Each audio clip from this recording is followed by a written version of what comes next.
In just 3 days, President Donald Trump must once again decide what to do about the much debated Iran nuclear deal. Most are framing his choice as a binary one, kill it or keep it, although the emergence of a popular uprising against the Iranian regime undoubtedly complicates the politics of Trump's decision. The president should reject such false choices and find a path that can sustain broad consensus at home and abroad. There is always a middle path to discover in foreign policy, and, in this case, a path that can uphold American values, defend our national security and keep our commitments to close allies.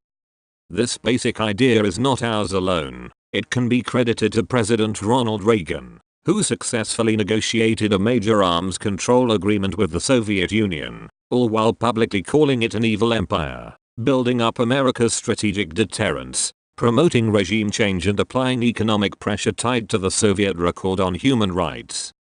Republicans and Democrats may differ over the strengths and weaknesses of the Joint Comprehensive Plan of Action, as the Iran nuclear deal is formally known, but the White House, Congress and our allies share legitimate concerns, most significantly, the difficulty of fully verifying Iran's compliance with the agreement. Iran's ballistic missile program, which was not part of the JCPOA, continues to make alarming progress, and so-called sunset provisions in the deal could allow Iran to build a more robust uranium enrichment capability in a few short years, once certain restrictions expire.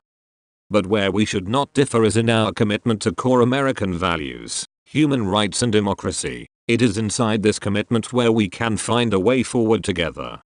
In Iran today, people have been taking to the streets to denounce a regime that diverts the resources of its population toward terrorism, regional destabilization and proliferation while denying its citizens the basic values of freedom and democracy the West takes for granted. The Iranian people, it appears, have finally had enough of a financial system that launders their small but hard-earned wages to export terror, sheer militias and missiles to foreign lands. They've had enough of a regime that cares more about investing in the religious trusts, known in Farsi as bonayards, and the very same Revolutionary Guard now deployed against them. The Iranian protesters are making a statement and we should not ignore it. The president would be well within his rights under the JCPOA and international law to follow Reagan's example and answer them with action. Just as the Iranian regime feels free to spread its power and reach within the region notwithstanding the JCPOA, so should the United States and Europe feel free to impose sanctions tied to human rights, terror and missiles notwithstanding the same.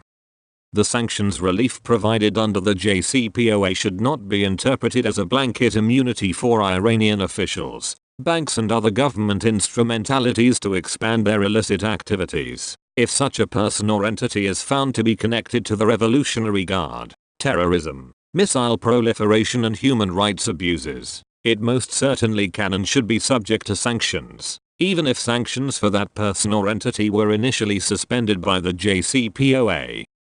The JCPOA must not prevent us from fulfilling our international obligations on human rights, terrorism and proliferation. It cannot handcuff the United States and its allies from using all available means of state power to stop these illicit activities. Indeed, the American people were repeatedly assured by then Secretary of State John Kerry that nothing in the JCPOA precluded the United States from imposing sanctions for such non-nuclear activities. Many international agreements throughout history were hatched by adopting vague language that could be interpreted in different ways by different parties. That is especially true for arms control agreements, and the JCPOA is no exception. The administration would be wise to try to convince the Europeans that non-nuclear sanctions are an acceptable and highly effective way of raising both the internal and external costs to the Iranian regime for its aggressive behavior.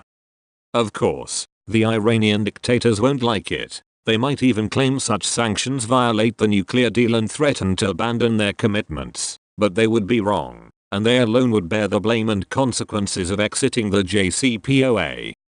Next week's presidential decision needs to rise above partisanship in a manner that galvanizes the support of the free world. Silence is not an option, nor is keeping money flowing to regime officials, banks and government entities that suppress the basic rights of the Iranian people. Those managing the Iranian economy and those financial institutions in Iran that seek to do business with the international community should know they will pay a price for engaging in illicit behavior.